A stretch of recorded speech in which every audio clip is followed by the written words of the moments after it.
ওকে, ঠিক আছে। আমরা তাহলে আমাদের বল, চাপ ও শক্তি চ্যাপ্টারের পরবর্তী বিষয়ে চলে যাচ্ছি। আমরা গতি এবং বলের যা যা কিছু আলোচনা দরকার আমরা করেছি। গতি এবং বল এগুলো আশা করি বুঝেছি, ঠিক আছে। আচ্ছা, এবার আমরা তৃতীয় একটা বিষয়ে আসবো, চাপ। ঠিক আছে, এটা কি দরকার। তো চাপ বিষয়টা বলার আগে মনে হয় একটা বিষয় বলা দরকার। তোমাদের এই টপিকটা এত সংক্ষিপ্ত দিয়েছে যে যদি বলতো স্যার এগুলো তো 2 দিনে শেষ হয়ে যাচ্ছে, তার 3 দিনে স্কুল শেষ হয়ে যাচ্ছে, কিন্তু এগুলো 3 দিনে কী করে শেষ করবে? কারণ এই জিনিসগুলো তুমি যে একবার দেখবে যে তুমি পরবর্তী লাইফে গিয়ে এগুলো আর বোঝার সুযোগ পাবে না।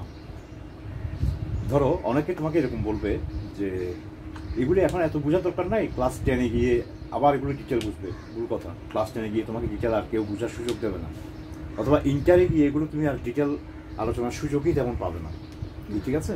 তখন এগুলোকে তখন ব্যবহার করবে যে বিভিন্ন ইয়েতে, বিভিন্ন টপিকে। আচ্ছা, আমরা চাপ এই বিষয়টার আগে একটা বিষয় একটু আলোচনা করা দরকার, সেটা হচ্ছে ঘনত্ব। ঠিক আছে, আমরা দেখবো এখানে চাপ সমান কতগুলো সূত্র দেখবো। চাপ সমান এইচ রো জি, এই যে একটা ঘনত্ব একটা বিষয় আছে। এইচ মানে গভীরতা, এটা বুঝবো। জি তো আমরা চিনি, হ্যাঁ, ডেনসিটি। ঘনত্ব ইংলিশ হচ্ছে ডেনসিটি। তাহলে এই বিষয়টা, ঘনত্ব বিষয়টা কি, এটা একটু আমরা আলোচনা করে রাখা দরকার আছে।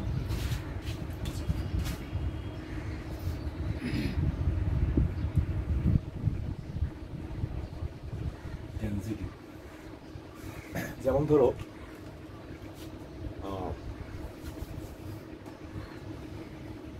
1 কেজি তুলা নিলাম আর 1 কেজি লোহা নিলাম, দুইটারই ভর একই নিলাম আমি, 1 কেজি 1 কেজি। তো দুইটা কি সেম জায়গা দখল করবে? কোনটা বেশি জায়গা দখল করবে? কোনটা বেশি জায়গা জুড়ে থাকবে, 1 কেজি তুলা নাকি 1 কেজি লোহা? চিন্তা করে বলতে পারবেন। লোহা যদি মানে আয়তনে বড় হয় তাহলে আয়তনে জায়গা বেশি নেবে, বা ছোট্ট একটা লোহা কিন্তু এটা ভর 1 কেজি, ওটা তো জায়গা কম নেবে। কি মনে হয় তুলা জায়গা বেশি, কোনটা ক্ষেত্রে এটা হতে পারে? তুলা জায়গা বেশি নেবে। তাহলে দুইটারই ভর কিন্তু সেম, কিন্তু এই সেম ভরে তুলা কিন্তু অনেক বেশি জায়গা নিচ্ছে, মানে ওই সেম ভরটা তার বিশাল আয়তন জুড়ে আছে। তুলা না নিয়ে পানি নিলে, হ্যাঁ, একই একটু একটু কম হবে তুলার থেকে। আর তুলাতে একটার উপর একটা কোনো মতে রাখা যাবে, কিন্তু পানি তো রাখা যাবে না, পাত্রে রাখতে হবে আর কি। পানি পাত্রে রাখতে হবে, একটা পাত্রে রাখবো। পাত্র সহ পানির ওজন নেব, সেখান থেকে খালি পাত্রের ওজন বিয়োগ করে পানির ওজন বের করবো। 1 কেজি লোহা মেপে নিব আর 1 কেজি লোহা নিব। অবশ্যই পানিও লোহার থেকে বেশি জায়গা, 1 কেজি পানি 1 কেজি লোহা থেকে অবশ্যই বেশি জায়গা দখল করবে, তবে তুলার থেকে বেশি না, তুলা সবচেয়ে বেশি মনে হয় করবে। দেখো, বুঝতে পারছো?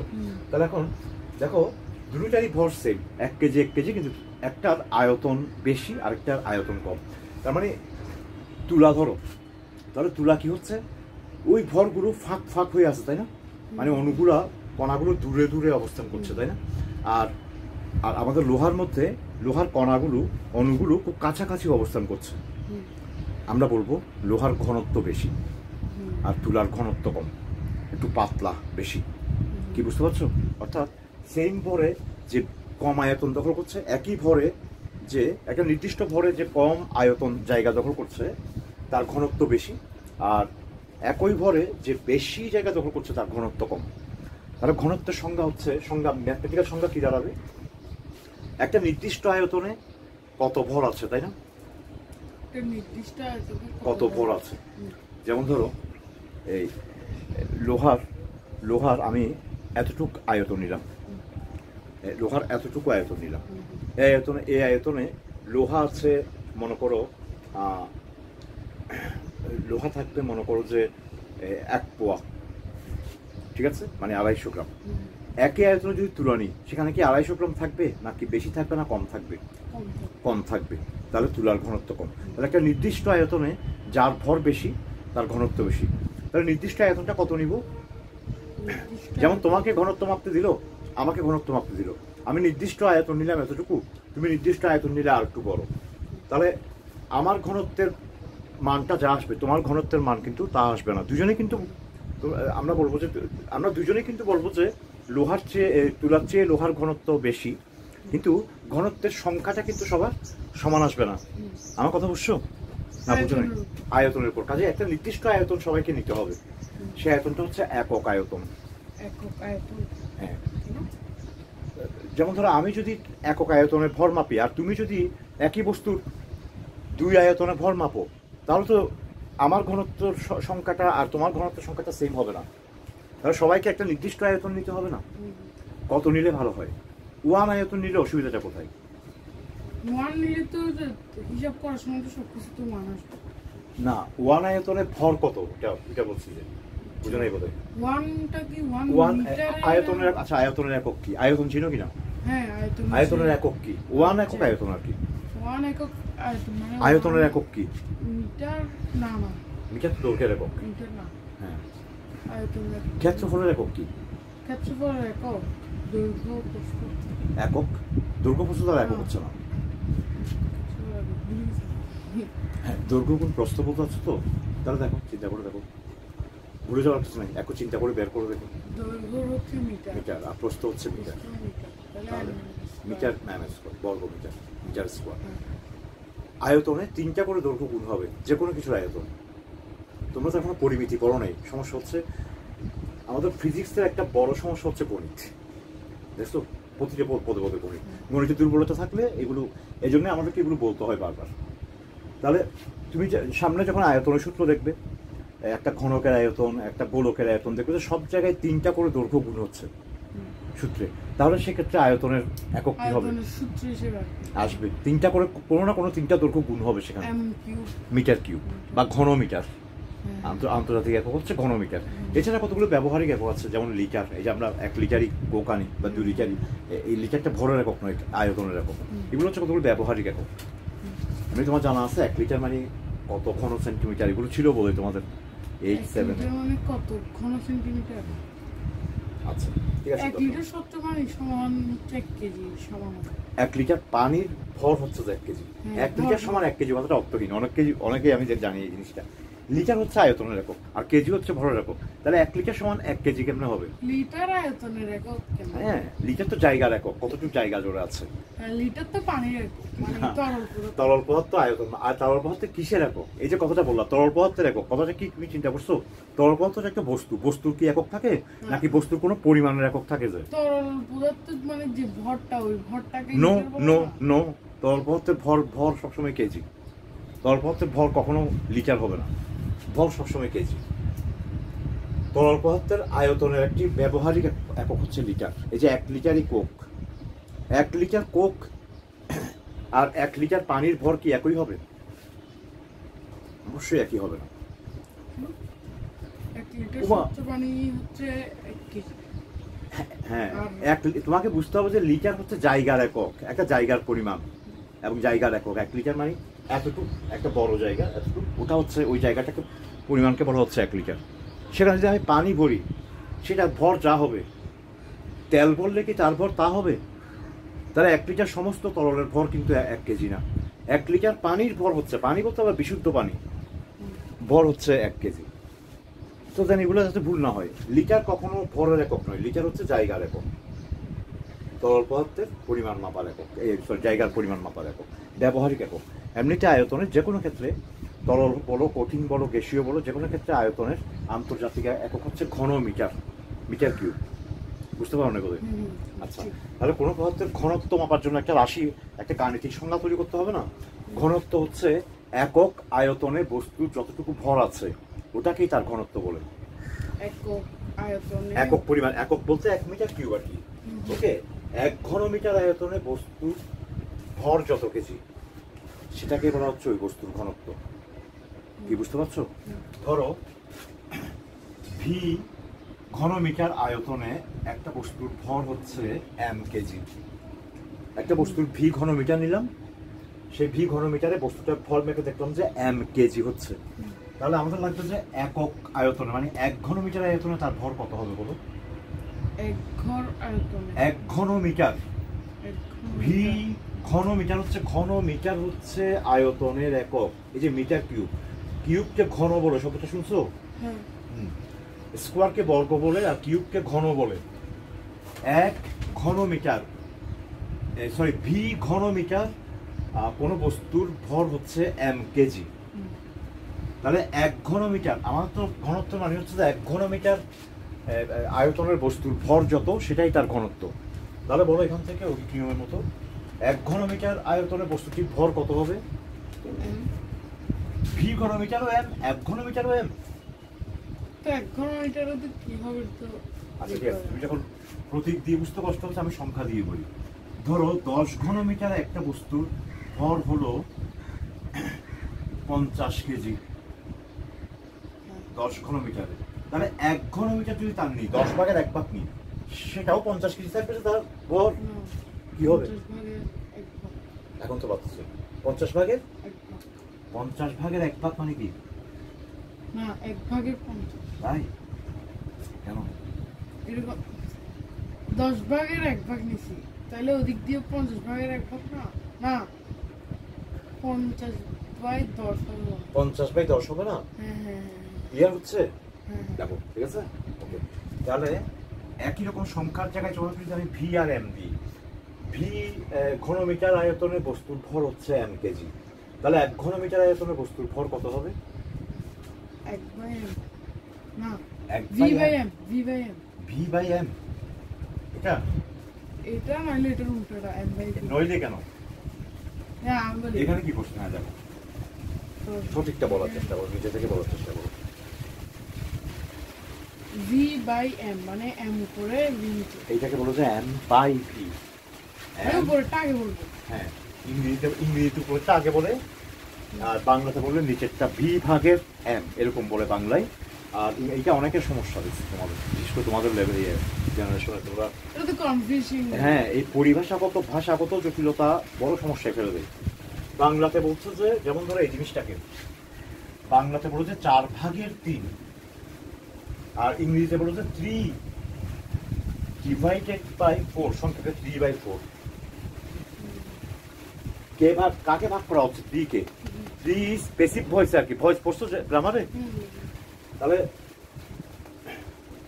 3 is divided by 4, সংক্ষেপে 3/4। দেখো বুঝতে পারছো? অথবা 3/4, 4 এর উপরে 3, এই লেখার পদ্ধতি দিয়ে এটাকে ইংরেজি অংশ 3/4 অথবা 3/4 বলা হয়। আর বাংলাতে বলা হচ্ছে 4/3 এটা অর্থ কি? এটা অর্থ কি? 4/3 তারপর না বলে সংক্ষেপে 4/3 বলে ফেলি আমরা। মানে একটা জিনিসকে 4 ভাগ করে সেখান থেকে 3 ভাগ নেওয়া, 4/3। ওকে, বাংলাতে এগুলো ল্যাঙ্গুয়েজগুলো কেন এরকম করে বলা হচ্ছে সেটা একটু তোমাদের বলে দেওয়া উচিত ছিল আর কি। আমি যেমন আমি বলতেছি যে 3/4 মানে হচ্ছে যে 3 is divided by 4। ঠিক আছে, ওকে। তো দেখো m/v, তাহলে এটাই তো বস্তুর ঘনত্ব, সংজ্ঞা দিলাম। কোনো বস্তুর একক আয়তনে ভর যত, তাহলে একক আয়তনে ভর কত? m/v। সেটাকে আমরা বস্তুর ঘনত্বের সংজ্ঞা হিসেবে দাঁড় করাতে পারি। তাহলে বস্তুর ঘনত্বের সংজ্ঞা হচ্ছে কোনো বস্তুর একক আয়তনের ভরকে তার ঘনত্ব বলে।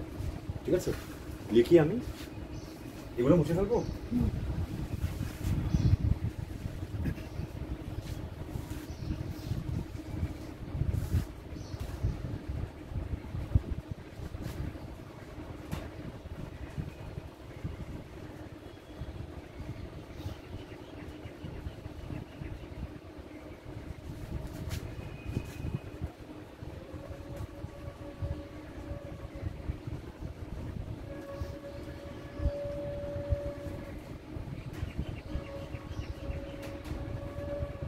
হচ্ছে ঘনত্বের ডেফিনিশন।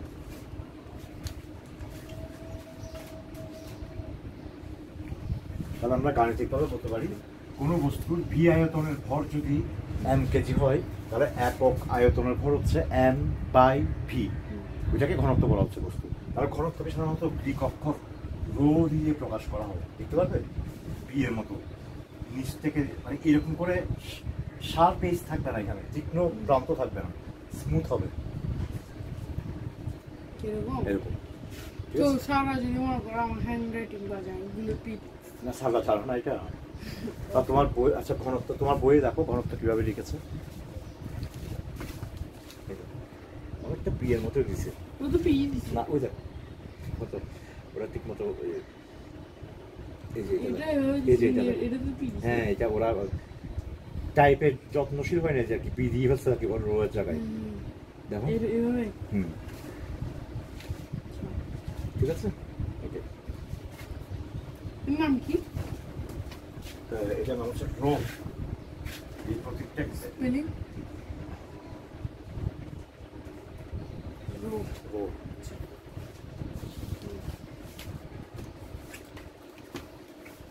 ঠিক আছে? এটা কি? এটা কে যেভাবে লেখা হয় ঘনত্বের প্রতীককে যেমন বলকে এফ দিয়ে লিখি, ভরকে এম দিয়ে লিখি, সেরকম ঘনত্বকে আমরা সাধারণত রো বা ডি। ডেনসিটি শব্দ প্রথম অক্ষর ডি, এটা খুব একটা বেশি ব্যবহৃত হয় না।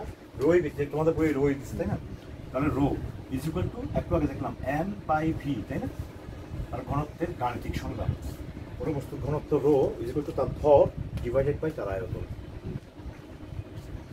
মানে ঘনত্ব সমান ভর বাই আয়তন। আচ্ছা। একক আয়তনে কতটুকু ভর আছে, অথবা ভরের মাস, ভর ইংলিশ মাস, আমি বলছি মাস ডিস্ট্রিবিউশন পার ইউনিট ভলিউম। একক আয়তনে কত করে ভর পড়েছে, বুঝতে পারছো? একক আয়তনে কত করে ভর পড়েছে, সেটাই হচ্ছে তার ঘনত্ব। তাহলে ঘনত্বের একক কি হবে? ঘনত্বের একক এই গাণিতিক সংজ্ঞা থেকে বের করো এককটা। আয়তনের একটু আগে বললাম স্কয়ার। স্কয়ার আয়তনের, আর আয়তনের কি? আয়তনের একক কি? একক এম কিউব। এম কিউব, হ্যাঁ। আর ঘনমিটার। আর ভরের একক? ভরের একক হচ্ছে কেজি। কেজি। তাহলে ঘনত্বের একক কি হবে? ঘনত্বের একক KG divided by M cube. তাহলে সব পাশাপাশি নিয়ে আসলে পাশাপাশি নিয়ে আসলে ভাগ কেজি বাই এম কিউব, ভাগ তো এখানেই ছিল। পাশাপাশি নিয়ে আসে না এককগুলোকে, নিচেরগুলোকে, পারবে? পাশাপাশি নিয়ে আসলে হ্যাঁ, এগুলোকে বলতে শুধু নিচেরটাকে, হ্যাঁ, into M cube. No, M by S square, পাশাপাশি মিটার পার সেকেন্ড স্কোয়ার, পাশাপাশি আনলে কি হয়? আচ্ছা, সূচকের নিয়ম। KG M cube inverse. ও, তুমি বলতে পারছো না যে মুখে, হ্যাঁ, তুমি ল্যাঙ্গুয়েজটা বলতে পারছো না যে। কেজি লিখে দেখাও তাহলে আমাকে আগে, তারপর আমি বলছি। কেজি এম ইনভার্স ইনভার্স 3, হ্যাঁ, এম কিউব ইনভার্স 3 না, কেজি এম ইনভার্স 3 অথবা কেজি পার মিটার কিউব, এভাবে লিখে, অথবা এভাবে লিখে না, এটাকে ওই যে পার দিয়ে লিখে আর কি, divide by KG per metre cube. এই হচ্ছে ঘনত্বের একক। তাহলে লোহার ঘনত্ব পানির থেকে বেশি, তার মানে হচ্ছে যে লোহা এবং পানি দুজনেরই যদি আমি একক আয়তন নিই, তাহলে সেই একক আয়তনে লোহার ভর বেশি হবে, আর ওই একক আয়তনে পানির ভর কিন্তু কম হবে। দুজনেরই সেম আয়তন নিলাম, একক আয়তন। এক আয়তন লোহা বললাম, একক আয়তনের দুইটা পাত্র নিলাম, এক পাত্রে লোহার গুঁড়া বললাম, আরেক পাত্রে তোমার পানি বললাম, তাহলে সেখানে লোহার গুঁড়ার ভরটা বেশি হবে।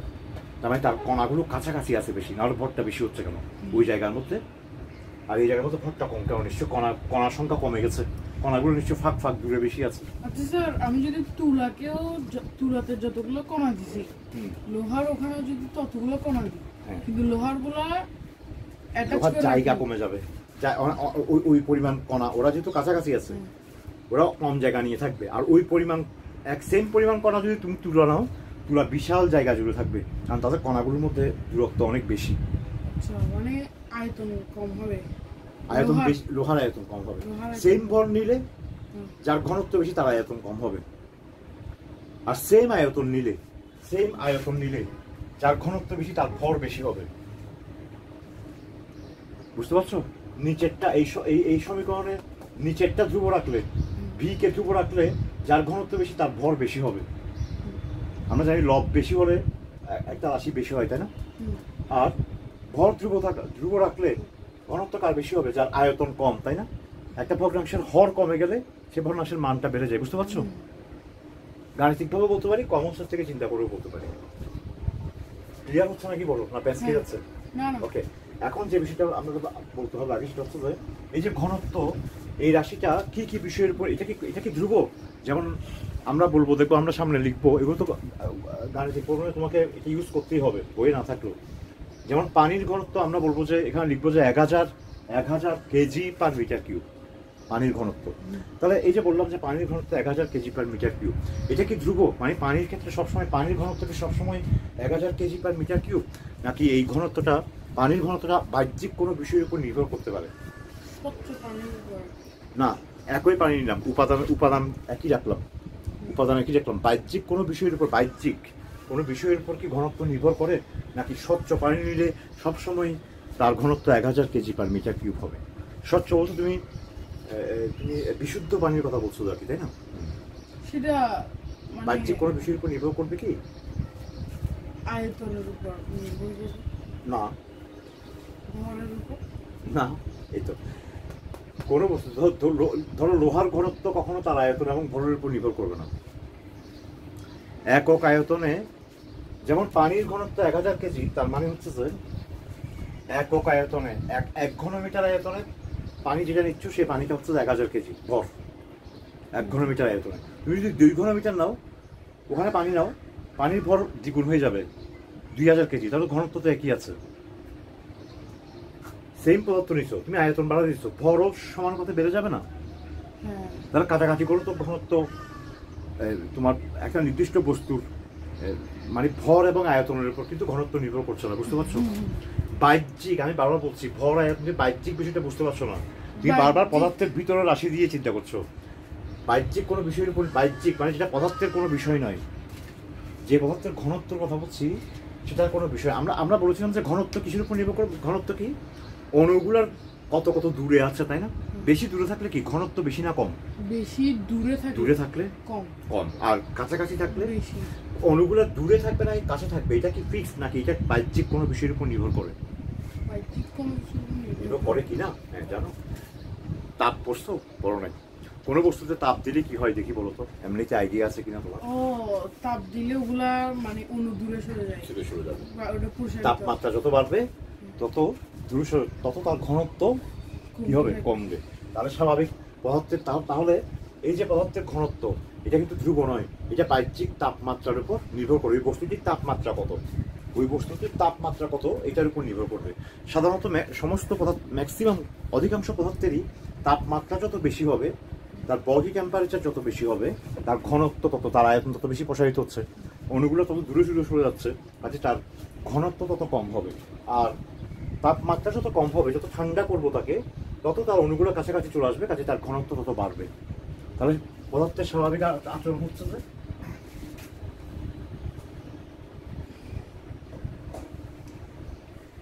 কোনো পদার্থের ঘনত্ব ফিল করতেছ?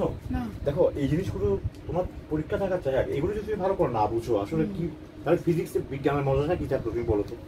কোনো কথা বলো, কোনো পদার্থের ঘনত্ব তার তাপমাত্রার উপর নির্ভর করে।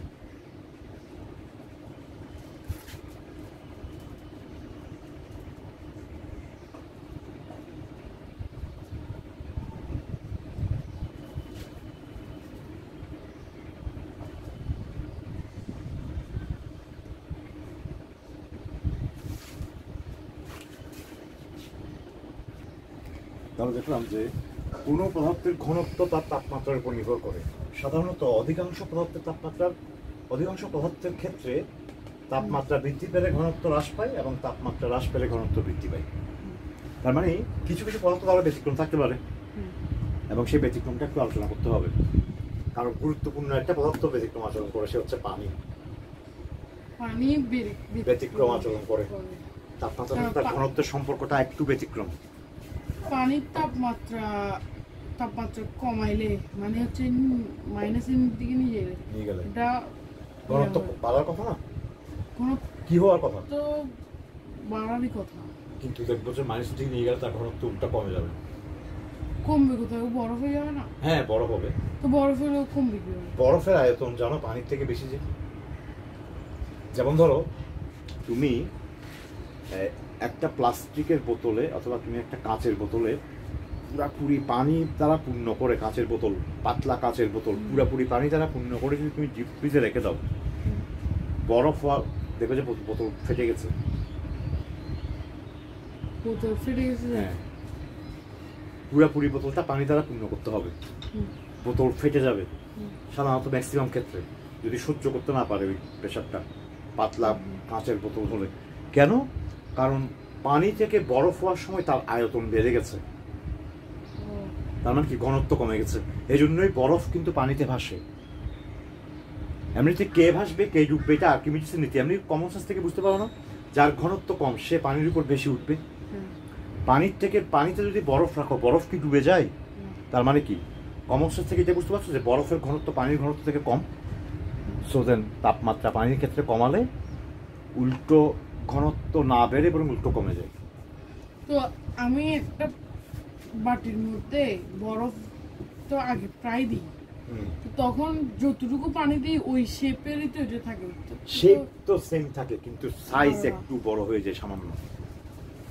মানে সাইজটা তো সেমই থাকে, সামান্য বড় হয়, সামান্য, বেশি না। বেশি না, এত বড় হয়ে যাবে না, একেবারে সামান্য বড় হবে। তো সামান্য বড় হয়ে যেত এবং টাইট হয়ে লেগে যায়, দেখছো তো? হ্যাঁ, টাইট হয়ে লেগে যেতে দেখছো তো? এটা খেয়াল করো। গরমের মধ্যে ফ্রিজে পানি দিলে বরফ হয়ে যায়। এবং ওইটা তুমি যদি কোনো একটা পাত্রে রাখো অতটুকু অংশ টাইট হয়ে যাবে, এটা বাড়ি মেরে মেরে তারপর বের করতে হবে এটাকে। স্যার তার কারণ কি, সে একটু একটু করে চারিপাশে তার আয়তন বৃদ্ধি করে ফেলেছে। আমি পানি অবস্থায় আয়তন যা ছিল, আমি যদি একটা বোতলে পানি করে বরফ করলাম, আমি একটা বোতলে পানি রাখছি, পানিটাকে আবার বরফ করলাম, এটা যতটুকু দিচ্ছি তার থেকে মনে করেন একটু বাড়ছে। দেখুন যখন ওই বরফটাকে মানে গলার জন্য রেখে দিলেন, পানির পরিমাণ কি বৃদ্ধি পাবে? না, কমে যাবে। মানে জায়গা কমে যাবে। পরিমাণ বলতে কেজি, ভর তো একই থাকবে, জায়গা কমে যাবে একটু। মানে আমি এতটুকু পানি দিছিলাম, বরফ করে আবার যখন বরফটাকে আবার নরমালি নিয়ে এতটুকু পানি দিছিলাম, আবার বরফ করে আবার যখন পানি নিয়েছি, তার পানি যতটুকু পানি নিচ্ছি, যত জায়গায় পানি ছিল অত জায়গায় পানি পাবে, যদি কোথাও লস না হয় আর কি। এমনিতে সাধারণত কিছু কিছু পানি বাষ্পীভূত হয়ে যায় সামান্য, এছাড়া পানি ওই একই সেম আয়তনে আবার ফেরত আসবে। বরফ হওয়ার সময় একটু করে বাড়বে, আবার পানি হওয়ার সময় সেম পানি ফেরত আসবে। কারণ আমার মনে হয় যে মানে পানির পরিমাণ বৃদ্ধি পায় না, মানে যখন ফ্রিজে পানি রাখি গরমের জন্য। তো পরিমাণ মানে কি একটা খুব ইম্পর্টেন্ট কথা এখানে। পরিমাণ মানে তো ভর, অনুসংখ্যা, অনুসংখ্যার উপর তুমি যতগুলো অণু রেখেছো ঠিক ততগুলো অণুই তো সেখানে থাকবে। তুমি জায়গার কথা বলতে পারছো বোধহয় পরিমাণের জায়গায়, মানে জায়গা বেশি হবে না কম হবে? না, ভর, ভর কিভাবে চেঞ্জ হবে? ভর তো নির্ভর করবে অনুসংখ্যার উপর। ধরো তুমি সামথিং এক বোতল পানি নিছো, সেখানে নির্দিষ্ট সংখ্যক অণু নিয়েছো তুমি, সেই অণুগুলো তুমি কোথাও বেরও করো নাই, এমনিতে কিছু বেরোচ্ছে অবশ্য বাষ্পীভূত হয়ে, বরং কি পরিমাণ যদি চেঞ্জ হয় বরং কমার কথা আছে সামান্য, বাড়ার তো প্রশ্নই আসে না। বাইরে থেকে অনুযোগ করতেছো তুমি, বাইরে থেকে তুমি অনুযোগ করছো না। কারণ ফ্রিজে পানি রাখলে হঠাৎ যখন ওগুলো মানে বের করি বা গলার জন্য রাখি, তখন মনে হয় যে কেন পানিটা বাড়ি গেছে, এরকম লাগে। মানে কি ভারী লাগে, বেড়ে গেছে পানি, মানে আগে যেটুকু দিছি, আগে ধরেন এক বোতল দিছি, পানি বরফ হওয়ার পরে যখন নরমাল হয়েছে তখন সেটা আবার আর সাইজে বেড়ে গেছে। সাইজে বেড়ে যাওয়া মানে আয়তনে বেড়ে যাওয়া, আয়তনে না ভরে বেড়ে গেছে, মানে পানির বেড়ে গেছে। পানি ধরেন এক গ্লাস দিছি, এক গ্লাসটা হয়ে উপচে পড়ে যাচ্ছে। উপচে পড়ে যাওয়া মানে তো হচ্ছে যে আয়তন বেড়ে গেছে ওই জিনিসটার। আয়তন বাড়া মানে পানি বাড়া না, আয়তন বাড়া মানে পানির পরিমাণ বাড়া নয়। পানি যদি তুমি 1 কেজি নাও, সেই 1 কেজি ছিল, আয়তন হয়তো কোনো কারণে বেড়ে গেছে, কিন্তু আসলে আয়তন বাড়ার কথা না। তোমার মনে হচ্ছে যে সেটা আয়তন বাড়ার কথা না। তুমি যদি মেজারিং যন্ত্র দিয়ে মাপো দেখবে যে আয়তন ঠিকই আছে সেখানে, বুঝতে পারছো? আয়তনও বাড়ে না, আর ভর তো বাড়ার প্রশ্নই আসে না। কোনো বস্তুর ভর সর্বদা ধ্রুব। পরিমাণ যেটাকে বলছো, বাইরে থেকে কোনো যদি অতিরিক্ত অণু তুমি যুক্ত না করো অথবা ভিতর থেকে কোনো অণু বাইর না করো, তাহলে কোনো বস্তুর ভরের পরিবর্তন হবে না। ঘনত্ব যদি চেঞ্জ হয় তাও হবে না। না, কেমন করে হবে? ভর তো একমাত্র কি পরিমাণ পদার্থ আছে, অণু কয়টা আছে তার উপর নির্ভর করবে।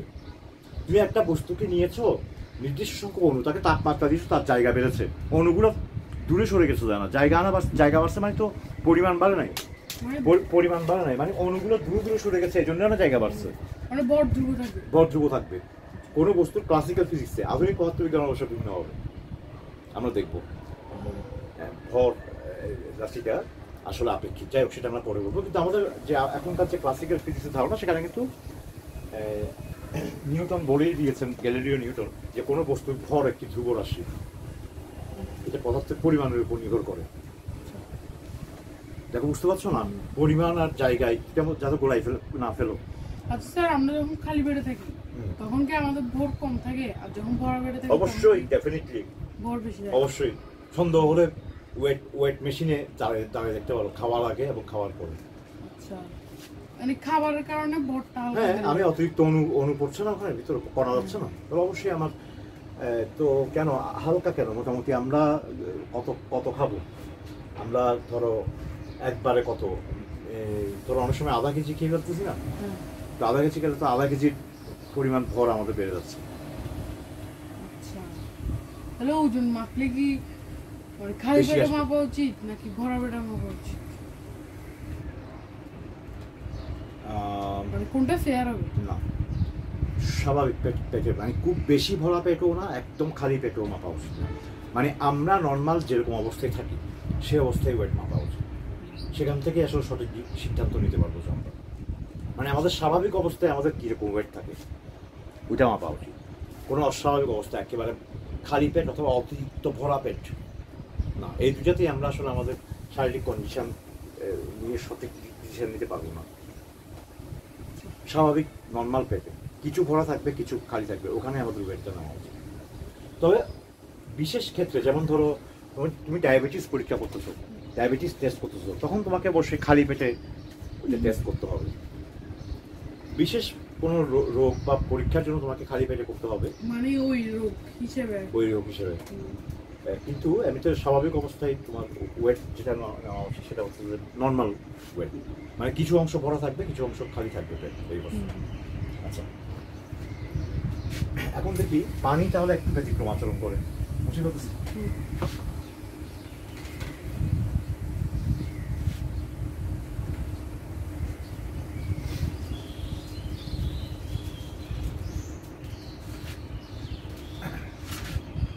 পানির ব্যতিক্রম আচরণ একটু আলোচনা করার দরকার আছে।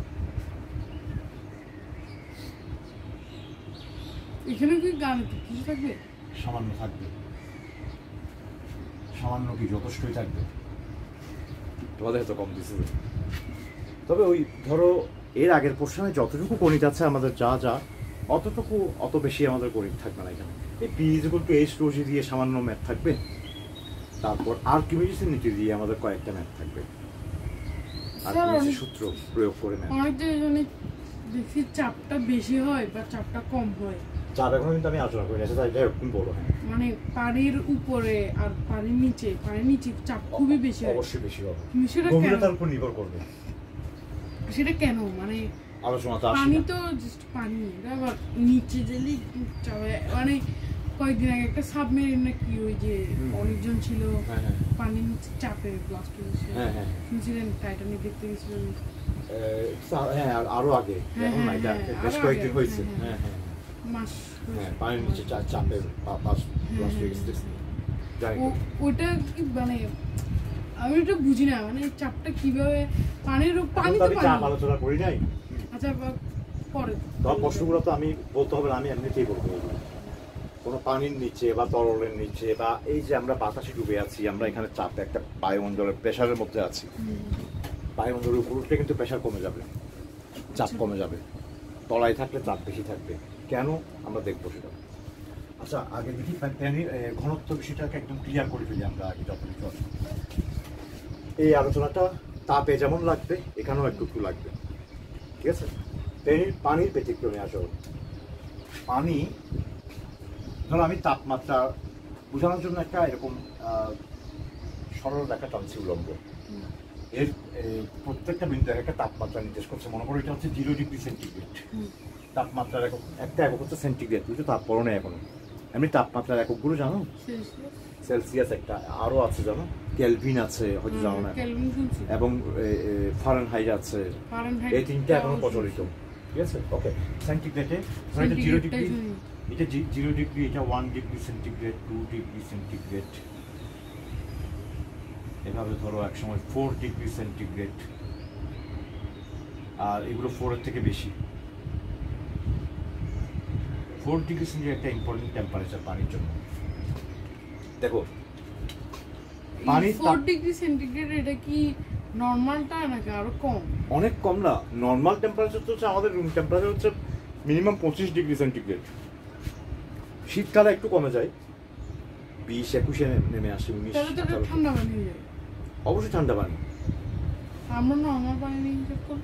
না না না, হ্যাঁ আমরা হিসাব করে এখন পানির আচরণটা কখন কিরকম সেটা তো আমাকে আগে জানতে হবে। আমার উপর তো পানির আচরণ আর নির্ভর করবে না। পানির তাপমাত্রা যখন 4 ডিগ্রির চেয়ে বেশি হবে, এই যে এইসব তাপমাত্রায় 6 ডিগ্রি এবং আমাদের তাপমাত্রায়, তখন পানি অন্যান্য পদার্থের মতো স্বাভাবিক আচরণ করবে।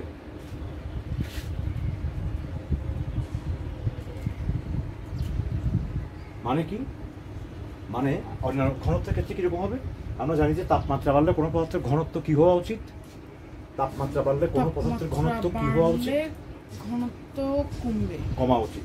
পানিরও 4 ডিগ্রি সেন্টিগ্রেড তাপমাত্রা চেয়ে তার যদি বেশি তাপমাত্রা থাকে তখন 5 ডিগ্রি, সেখান থেকে যদি তার তাপমাত্রা বাড়তে থাকে তখন স্বাভাবিক পদার্থের মতো তার ঘনত্ব কমতে থাকবে, এবং তাপমাত্রা কমে 4 ডিগ্রি পর্যন্ত আসলে তার ঘনত্ব বাড়তে থাকবে। 4 ডিগ্রিতে আসলে বাড়তে থাকবে। স্বাভাবিক পদার্থ তাপমাত্রা বাড়লে ঘনত্ব কমে, আর তাপমাত্রা কমলে ঘনত্ব বাড়ে। তাহলে এই 4 ডিগ্রির থেকে বেশি থেকে শুরু করে যত কমবে সেটা 4 ডিগ্রিতে আসুক বা 4 ডিগ্রিতে আসতে, আমি একটু উদাহরণ দিলাম আর কি, মানে যদি তোমার তাপমাত্রা কমতে থাকে এখানে, তার ঘনত্ব বাড়তে থাকবে, এটা চলবে 4 ডিগ্রি সেন্টিগ্রেড পর্যন্ত। কিন্তু 4 ডিগ্রি সেন্টিগ্রেড চেয়ে কম তাপমাত্রায়, আমি চিহ্ন রেখে দিচ্ছি, এক্ষেত্রে পানি ব্যতিক্রম আচরণ করবে।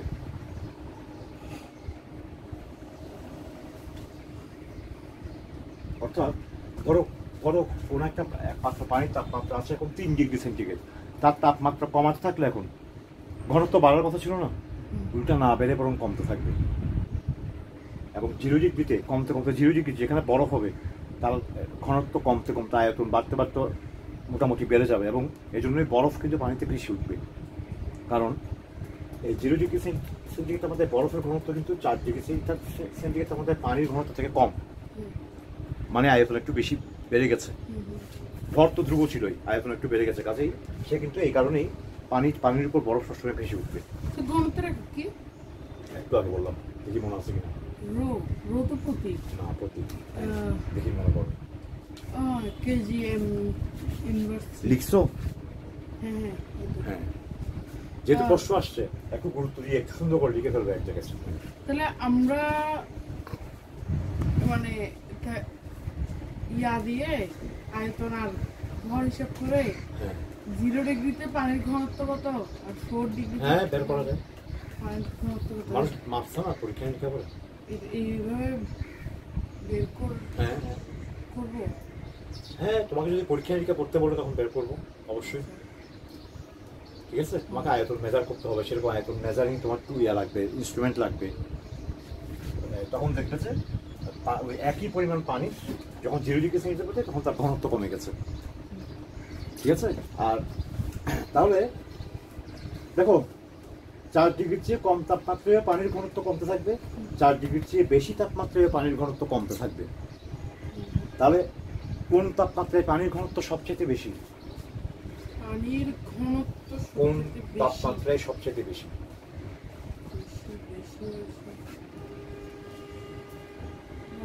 আস্তে আস্তে বলো, চিন্তা করো। 4 ডিগ্রির চেয়ে তাপমাত্রা যত কমবে তখনও পানির ঘনত্ব কমতে থাকবে, আবার 4 ডিগ্রির চেয়ে তাপমাত্রা যত বাড়বে তখনও পানির ঘনত্ব কমতে থাকবে। বেশি কোন তাপমাত্রায় পানির ঘনত্ব সবচেয়ে বেশি? এদিকেই থাকে স্বাভাবিক। তাপমাত্রা যত বাড়বে তত ঘনত্ব কমতে থাকবে, এখানেও তাপমাত্রা যত কমবে ব্যতিক্রম আচরণ, ঘনত্ব আবার কমতে থাকবে। তাহলে কোন তাপমাত্রায় পানির ঘনত্ব সবচেয়ে বেশি হবে? এই তো স্বাভাবিক আচরণের কারণ হচ্ছে তখন বেশি ছিল, ওখান থেকে আরো কমে যাচ্ছে। তাহলে স্বাভাবিক কোন তাপমাত্রায় ঘনত্ব সবচেয়ে বেশি থাকবে? এখানে তো কমে যাচ্ছে। কমে যাওয়ার সময় যেটা ছিল কোন তাপমাত্রা সেটা আমি জানতে চাই সবচেয়ে বেশি? সেটা 4 ডিগ্রির উপরে, মানে 4.4 কিছু না, মানে 4 ডিগ্রি তো সেই তাপমাত্রা। 4 ডিগ্রির থেকে তাপমাত্রা যত বাড়বে, 4 ডিগ্রি থেকে শুরু করে যত বাড়বে ঘনত্ব কমতে থাকবে। 4 ডিগ্রি থেকেই তাপমাত্রা বাড়লে ঘনত্ব কমতে থাকবে, আর 4 ডিগ্রির চেয়ে তাপমাত্রা কমতে থাকলে আবার ঘনত্ব কমতে থাকবে। তাহলে 4 ডিগ্রি সেন্টিগ্রেড তাপমাত্রায় পানির ঘনত্ব সবচাইতে বেশি, কারণ 4.1 ডিগ্রি সেন্টিগ্রেড তাপমাত্রাতেও ঘনত্ব কমে যাবে। এখান থেকে এখানে যা আছে তার থেকে কম হবে। মানে এখানে যদি 10 থাকে, হ্যাঁ 6 যাওয়ার 10 কোথায়? এখানে হ্যাঁ হ্যাঁ, তাহলে 4.1 গেলেই তোমার 10 থেকে কমে যাবে। আচ্ছা, 4 ডিগ্রির চেয়ে যে মাত্র তাপমাত্রা বাড়বে ঘনত্ব কমা শুরু করবে। মানে এদিকে 6 যেতে যেতে এটা হয়ে যাবে মনে করেন 7, হ্যাঁ, আর ওদিকে ওটা 1 যেতে যেতে এটা 7 হয়ে যাবে। সবচেয়ে বেশি হচ্ছে 4 ডিগ্রিতে, এবং সেটা কত? মোটামুটি বলা যায় প্রায় 1000 কেজি MS ইনভার্স 3। তাহলে এই যে আমরা ইউজ করবো যে পানির ঘনত্ব 1000 কেজি পার মিটার কিউব, এটা হচ্ছে 4 ডিগ্রি সেন্টিগ্রেড তাপমাত্রায় পানির ঘনত্ব। এই 1000টা কি অনেক মানে বেশি না অনেক কম? অনেক বেশি, কম না। এই মোটামুটি তো এত না। মোটামুটি আয়তনটা জায়গাটা দেখি 1 মিটার কিউব মানে কি? এখন তুই সমস্যা তোমার পরিবেশ সম্পর্কে আইডিয়াটা ঘনক ছিল, তুমি যদি সব উপলব্ধি করতে চাও না আবার গণিতে আসতে হবে। ঘনক ছিল একটা বাক্স আর কি, যে বাক্সের সবগুলো দৈর্ঘ্য সবগুলো সমান, ওকে, ওইটাকে একটা ঘনক বলে। ছিল না তোমাদের 8 বা 7-এ?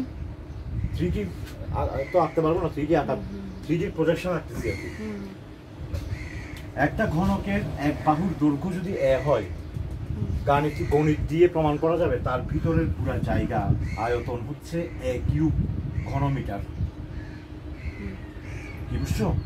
1 কিউব ঘন একক আর কি। এই বাহুকে 3 বার গুণ করলে যা হবে সেটাই হবে জায়গার পরিমাণ।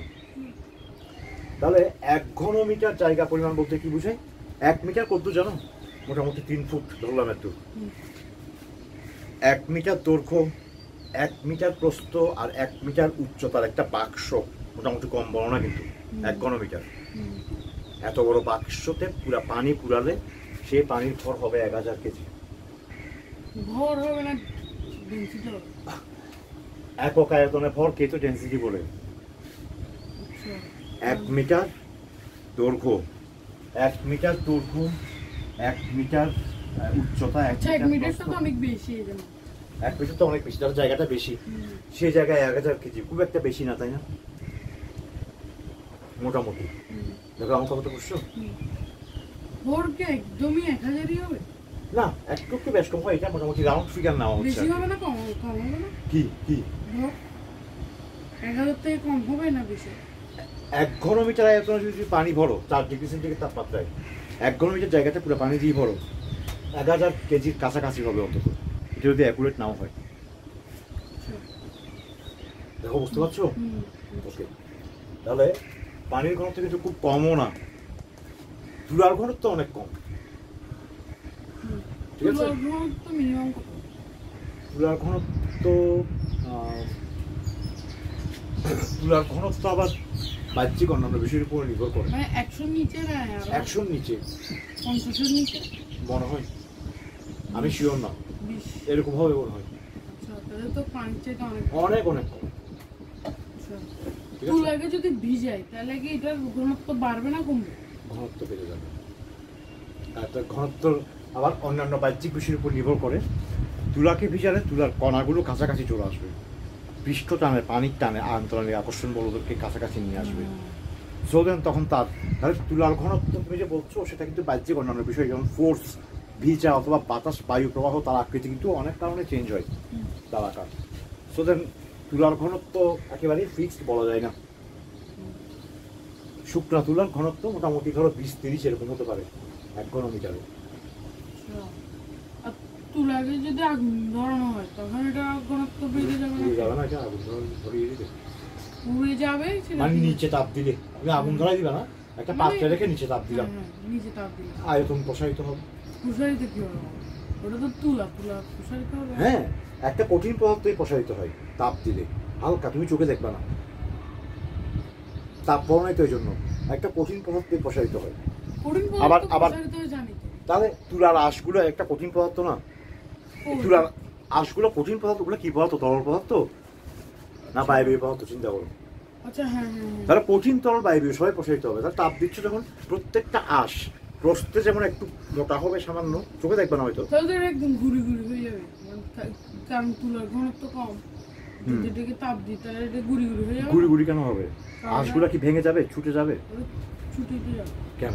নাও তো যেতে পারে, কারণ হচ্ছে ওদের মাঝখানে অলরেডি অনেক গ্যাপ, তার উপর দিয়ে যদি আমি তাপ দিই তাহলে আরো দূরে সরে যাবে, তাহলে এটা ছুটে যাবে না? দূরে সরে যাবে মানে হচ্ছে যে অত বেশি দূরে সরবে না মোটামুটি। মানে তুমি বলছো গুঁড়া গুঁড়া, আমি কথাটা বুঝি নাই, মানে আঁশগুলো ভেঙে যাবে পাউডার মতো হয়ে যাবে বলছো যে, নাকি তুলাগুলো আলগা আলগা হয়ে একটা আলাদা ছোট ছোট টুকরা হয়ে ওইটা বলতে পারছো তুমি? হ্যাঁ, অতটুকু হবে না, বেশি যতই তাপ দাও মোটামুটি তোমার আয়তন কিন্তু বেড়ে যাবে আগে থেকে। তুলা এক একটার সঙ্গে এক একটা প্যাঁচ দিয়ে লাগানো না আঁশগুলো, ওরা প্রসারিত হলো, প্যাঁচ তো আর খুলতেছে না, ওদের মধ্যে তো করে বিভিন্ন রকম ভিতরে গিক টিক দিয়ে আটকানো আছে, ওরা কিভাবে গুঁড়া গুঁড়া হয়ে আলাদা হয়ে যাবে। সিম্পল কতগুলো জিনিস চিন্তা করো, ঠিক আছে? হ্যাঁ, আয়তনে কিছুটা বাড়তি দেখবে তুমি ওকে। আচ্ছা, তাহলে পানির ব্যতিক্রমী আচরণ কথাটা বুঝছো তো না? মনে রাখবে এটা সবসময়। যেমন পানির ব্যতিক্রমী আচরণ বিষয়ে একটা প্রাকৃতিক ঘটনা একটু বলি, তারপর ঘনত্ব টপিকটা আমরা শেষ করবো। আমি একটু বেশি বলতেছি, বেশি বলা উচিত না এই চ্যাপ্টারের এই অংশের জন্য, যা যা তোমার জানা দরকার ভালোভাবে। এটা হচ্ছে ঘনত্ব কি এবং প্রেশার কি। নাহলে তুমি যে প্রশ্নগুলো করছো এগুলোর উত্তর তো আমি দিতে পারবো না। পানির নিচে কেন চাপ বেশি, ইত্যাদি ইত্যাদি, ঠিক আছে? পানির নিচে চাপ বেশি হবে নাকি তেলের নিচে চাপ বেশি হবে, এরকমও প্রশ্ন করতে পারো। সেখানে সব ঘনত্ব, চাপ, এই বিষয়গুলো ভালোভাবেই জানবে, তখন এগুলো উত্তরগুলো আমরা বুঝতে পারবো। আচ্ছা, পানির ব্যতিক্রমী আচরণ একটা প্রাকৃতিক ঘটনা বলি। যেমন ধরো মেরু অঞ্চলে, ঠান্ডা অঞ্চলে যেখানে বরফ, সেখানে যখন শীতকাল, তখন তো সেখানে তাপমাত্রা একদম মাইনাসে যায় গিয়ে, তাই না? না না, ওখানে সবসময় ঠান্ডা থাকে কিন্তু শীতকাল থাকে না। ওখানে অপেক্ষাকৃত যখন একটু বেশি তাপমাত্রা তখন এটা গ্রীষ্মকাল। অপেক্ষাকৃত একটু সবচেয়ে শীতকালে অনেক বেশি কম তাপমাত্রা থাকে, সেখানে তো মাইনাসের নিচে চলে যায়। অনেক সময় তোমার এরকম হয় যে তীব্র ঠান্ডাতে কোনো কোনো অঞ্চলে, মেরু অঞ্চলে -80°C, মানে ওই তাপমাত্রায় সব কিছুই শক্ত হয়ে যাবে, আমি তুমি সবাই শক্ত হয়ে যাবে, ওখানে থাকা মুশকিল। মানুষ পারবে, মানুষ ভিতরে বডি টেম্পারেচার, পোশাক পরে, মানুষের তো বুদ্ধি আছে। অন্যান্য প্রাণী 80°তে কখনো বেরোতে পারবে না সেখানে। হ্যাঁ থাকে তো, ওরা কি 80°তে বের হয় নাকি? ওরা যখন অপেক্ষাকৃত বেশি তাপমাত্রা তখন তারা বের হয়। তখন ওরা গুহার ভিতর থাকে, ওখানে অপেক্ষাকৃত বেশি তাপ থাকে, বিভিন্ন বরফ খুঁড়ে ভিতরে ডুবে থাকে। বরফের ভিতরে গেলে আবার কিন্তু গরম। যাই হোক, সেটা তাপের বিষয়। আমি আচ্ছা স্যার, ইগলু আছে না, ইগলু বানায় যে, ইগলু তো মানুষ বানায়। হ্যাঁ, বরফ দিয়ে বানায় না, ভিতরে কিন্তু গরম। ওটা ভিতরে গরম গরম বলতে আবার আমাদের মতো গরম না, মানে মোটামুটি ধরো যে 6°-7° তাপমাত্রা পর্যন্ত গরম করে ফেলতে পারবে ওরা। কিন্তু জিনিসটা বানাইছে বরফ দিয়ে। এই তো, তাহলে তুমি তাপটা পড়ো নাই বলে তো এই প্রশ্নগুলো আমাকে এখন আনসার করতে দিয়ে। শুনো, তাপ, বরফ নিজে ঠান্ডা যায় না। বরফের দ্বারা আমি ঠান্ডা হবো কিনা সেটা নির্ভর করবে যে বরফ থেকে তাপ আমার ভিতর আসতেছে কিনা, বা আমার থেকে তাপ বরফের চলে যাচ্ছে কিনা তার উপর। বরফ নিজে ঠান্ডা, কিন্তু সে তাপের ভালো পরিবাহক নয়, তার মধ্যে দিয়ে তাপ খুব ভালোভাবে পরিবাহিত হতে পারে না, ঠিক আছে? একমাত্র তুমি যদি বরফের সঙ্গে লেগে থাকো তখন তোমার ওই অংশটা ঠান্ডা হবে, তখন সে মোটামুটি পরিবহন করতে পারবে। কিন্তু ধরো তুমি তোমার 4-5টা বরফ দিয়ে ঢেকে রাখছো, ঠিক আছে? এখন আমাদের শরীরে একটা টেম্পারেচার আছে, আমরা নিঃশ্বাস প্রশ্বাস নিচ্ছি, এখানে কার্বন ডাইঅক্সাইড কিন্তু আমাদের কি করছে, এই তাপটাকে ধরে রাখতেছে, তাই না? তাহলে এই তাপটা বরফের ভিতর দিয়ে, বরফের দেওয়ালে গিয়ে বাড়ি খেয়ে তাপটা কিন্তু প্রতিফলিত হয়ে এখানে থেকে যাবে, বরফের ভিতর দিয়ে পাস করে বাইরে চলে যেতে পারবে না। বরফের ভিতর দিয়ে যদি আমাদের বডি টেম্পারেচার, মানে তাপ পাস করে বাইরে চলে যায়, তাহলে অনবরত আমাদের শরীর থেকে তাপ ইগলু থেকে বেরোতে থাকবে এবং আমরা কিছুক্ষণের মধ্যেই ঠান্ডা হয়ে যাব। আমরা যদি পুরো জায়গাটাকে যে আমাদের আশেপাশে যে বরফ করে রাখি, অপেক্ষাকৃত ঠান্ডা হয়ে যাবে, কিন্তু খুব বেশি ঠান্ডা হবে না। অবশ্যই অপেক্ষাকৃত ঠান্ডা হবে, কিন্তু খুব বেশি ঠান্ডা হবে না। সিম্পল কথা এগুলো। তুমি তাপের পরিবহন, তাপ কিভাবে পরিবাহিত হয়, কিভাবে সঞ্চারিত হয়, সেটা তোমার জানতে হবে আগে। আর তাছাড়া ওরা ইগলু যে বানায়, সেই ইগলুর উপরে এবং ভিতরে, সিলিংয়ের ভিতরে এরকম তো, ভিতরে এবং বাইরে শিল মাছের পুরু চর্বি দিয়ে ঢেকে দেয়, চামড়া দিয়ে এবং চর্বি দিয়ে, যেগুলো আসলে তাপের একদম ভালো কুপরিবাহক। বরফ কিছুটা পরিবহন করে, কিন্তু শিল মাছের চামড়া এবং চর্বি তো প্রায় একেবারেই তাপ পরিবহন করে না। কাজে ঘরের ভিতর মোটামুটি 6°-7° তাপমাত্রা ওরা ধরে রাখতে পারে, এবং সেই তাপমাত্রায় ওরা অভ্যস্ত। ওরা বরং এখানে বাঁচবে না, এখানে ওদের মানে বাঁচবে না, মানুষ তো ডাক্তার ভালো করে দেবে, কিন্তু এখানে আসা মাত্র ওদের বিভিন্ন রকম অবস্থা খারাপ হবে, সিনড্রোম দেখা দিবে, করে ফেলতে পারে। যারা ঘুরতে যায় যারা ওখানে ঘুরতে যায়, যারা ওখানে এখান থেকে যারা ওখানে ঘুরতে যায় ওরা তো গরম পোশাক পরে যায়, ওরা তো সভ্য মানুষ, শিক্ষিত। আর ওরা তো সভ্য মানুষ না, আচ্ছা ওরা তো অসভ্য। এগুলোতে যারা বাস করে ওরা কি শিক্ষিত? ওরা তো পড়াশোনার কিছু নাই, ওরা তো এক ধরনের আদিম মানুষের মতো। হ্যাঁ, তবে এখন আদিম মানুষ নেই, ওরা অনেক সভ্য হয়ে গেছে। এখন চারিদিক থেকে মানুষ যাচ্ছে না ওখানে, মানুষ তো সবসময় জায়গা খালি যায়। হ্যাঁ, এইগুলো তুমি নিজেই তো বলতেছো। এগুলো তো আমি শুনছি মানে যারা মানে ওখানে বেড়াইতে যায় বা no no no no no no, ওখানকার যে উপজাতি ওদেরকে, ওদের নাম হচ্ছে, ওদেরকে সাধারণত স্কিমো বলা হয়, স্কিমো। হ্যাঁ হ্যাঁ হ্যাঁ, এখন হয়তো ওরা অনেক সভ্য হয়ে গেছে। এখন হয়তো মেরু অঞ্চলের মানুষ অনেক কমে গেছে, ওরা চারিদিকে আমেরিকা বা ইউরোপ চলে আসছে। যেমন আমাদের একসময় এখানে উপজাতি চাকমারা ছিল না, এখন তো বিভিন্ন যে আমাদের যে এই তোমার কি বলবো আদিবাসী যারা, তারা তো একসময় বাংলা ভাষায়ও কথা বলতে পারতো না, এখন ওরা শিক্ষিত হয়ে গেছে না চারিদিকে আসে। তাহলে এস্কিমোরাও তো আর ওখানে পড়ে নাই, ওরাও তো নিশ্চয়ই সভ্য হয়ে গেছে, এখন আর সেই এস্কিমো কি আছে?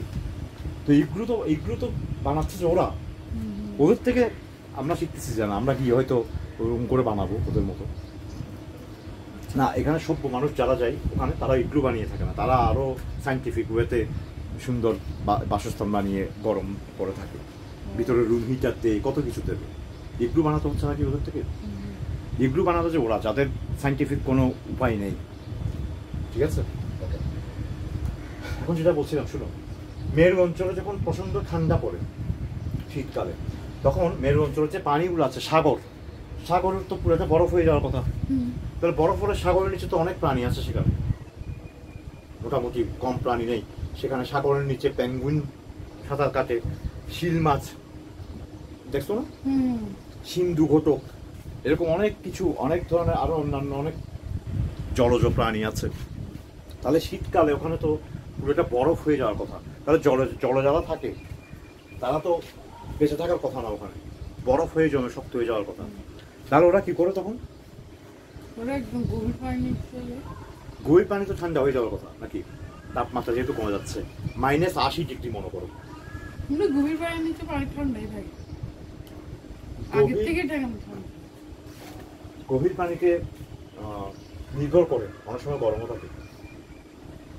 আমরা যখন পুকুরে গোসল করতে যাইতাম, পুকুরে থাকতে চাই, পুকুরে উপরে গরম থাকতো রোদের জন্য, নিচে যখন ঠান্ডা, নিচে মাটিও ঠান্ডা।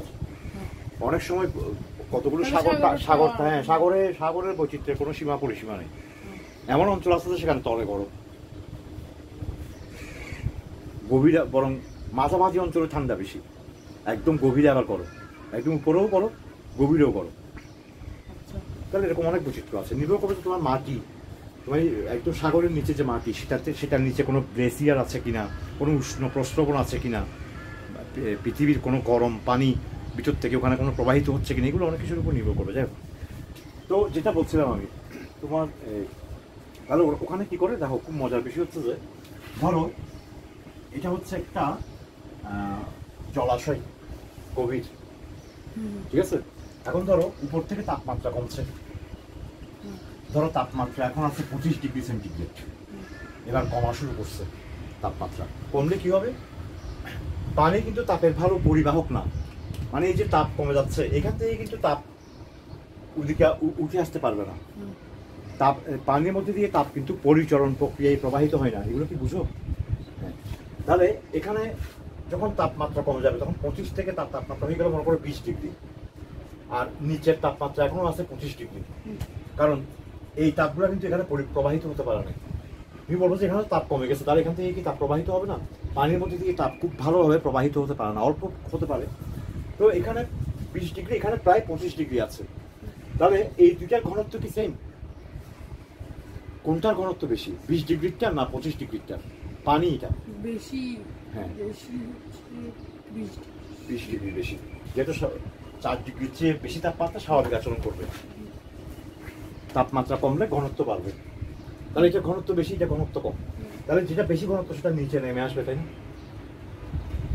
যেটা অপেক্ষাকৃত ভারী হয়ে গেছে ওইটা নিচে নেমে আসবে, আর নিচের 25 ডিগ্রি যেটা ঘনত্ব কম হালকা সেটা উপরে উঠে আসবে। এভাবে এই নিচে নামা শুরু করবে 20 ডিগ্রি সরাসরি, আর 4-5 থেকে 25 ডিগ্রির পানি উপরে উঠে আসবে। এটাকে বলে পরিচরণ প্রক্রিয়া। বেশি ঘনত্বের পানি নিচে নেমে আসবে, বেশি ঘনত্বের এবং কম তাপমাত্রার পানি নিচে নেমে আসবে, আর কম ঘনত্বের এবং বেশি তাপমাত্রার পানি উপরে উঠে যাবে। তাহলে আবার যেগুলো উপরে উঠে যাবে ওগুলো আবার নামবে, চলতে থাকবে অনবরত। বরফ এখনো হয়নি, এখন তো 20 ডিগ্রি, কোথায় 0 ডিগ্রি নামবে। আমাদের 4 ডিগ্রিতে আসলে একটু ভিন্ন রকম ঘটনা ঘটবে। বরফ করতে করছে এখনো 0 ডিগ্রিতে নামানো পর্যন্ত বরফ হবে না, এখনো 20 ডিগ্রিতে আছে। ওকে, তাহলে এভাবে পদার্থ যারা যারা কম তাপমাত্রা তারা সরাসরি সরে গিয়ে পরিচরণ, তারা সরাসরি চালিত হয়ে এই তাপের প্রবাহটা, তাহলে কি হচ্ছে আস্তে আস্তে নিচের তাপমাত্রা 20 ডিগ্রি হয়ে যাচ্ছে। এভাবে একসময় তাপমাত্রা কমতে কমতে কমতে কমতে উপরের তাপমাত্রা মনে করো 4 ডিগ্রি সেন্টিগ্রেড হয়ে গেল। সবচেয়ে ঘনত্ব বেশি, তাই না? এখন যখন নিচে পুরো 4 ডিগ্রি সেন্টিগ্রেড হয়ে গেল পরিসরণ প্রক্রিয়ায়, এখন যখন তাপমাত্রা 4 ডিগ্রির চেয়ে আরো কমবে 3 ডিগ্রি, এখন কিন্তু ঘনত্ব না বেড়ে বরং উল্টা কমে যাবে। বাড়ার কথা ছিল না, উল্টা কমে যাবে। কমে গেলে কি হবে? এগুলো হালকা হয়ে যাবে, কাজে এগুলো কি নিচে নামবে? নামবে না, এগুলো উপরে উপরে এরকম থেকে থাকবে। কাজে নিচের সাথে উপরের তাপের কোনো পরিচলন হবে না। কাজে উপরের তাপমাত্রা 3 ডিগ্রি 2 ডিগ্রি কমতে কমতে 0 ডিগ্রি বরফ হয়ে একটা স্তর পর্যন্ত পুরো বরফ হয়ে ভেসে থাকবে। নিচের পানির তাপমাত্রা প্রায় 4 ডিগ্রি সেন্টিগ্রেড থেকে যাবে, কারণ ব্যতিক্রম আচরণের জন্য এখানে পরিচালন প্রক্রিয়া বন্ধ হয়ে গেছে, উল্টো প্রক্রিয়া শুরু হয়ে গেছে বলে, ঘনত্ব কমে গেছে বলে। বুঝতে পারছো? তাহলে নিচে কিন্তু উপরে বরফ, উপরে -80 ডিগ্রি, নিচে মোটামুটি 4 ডিগ্রি সেন্টিগ্রেড তাপমাত্রায় কিন্তু জলজ প্রাণীগুলো ভালোভাবেই বেঁচে আছে ভিতরে। দেখো না অনেক সময় ন্যাশনাল জিওগ্রাফিক চ্যানেলে দেখবে যে উপরে বরফ নিচে মাছ, উপরে বাড়ি মেরে মেরে বরফ পুড়ে ওখান থেকে গর্ত করে ভিতরে পানি। কিন্তু তাহলে পানির ব্যতিক্রম আচরণটা না থাকলে কিন্তু মেরু অঞ্চলে পানিতে কিন্তু কোনো জীবই বাস করতে পারতো না শীতকালে। তোমার কি সময় হয়ে যাচ্ছে মনে হয়? তাহলে এতটুকু রেখে দিই। আজকে ঘনত্বটা বললাম, নেক্সট দিন প্রেশারটা বলে এবং আর একটু বেশি আলোচনা শুরু করতে হবে। ঠিক আছে?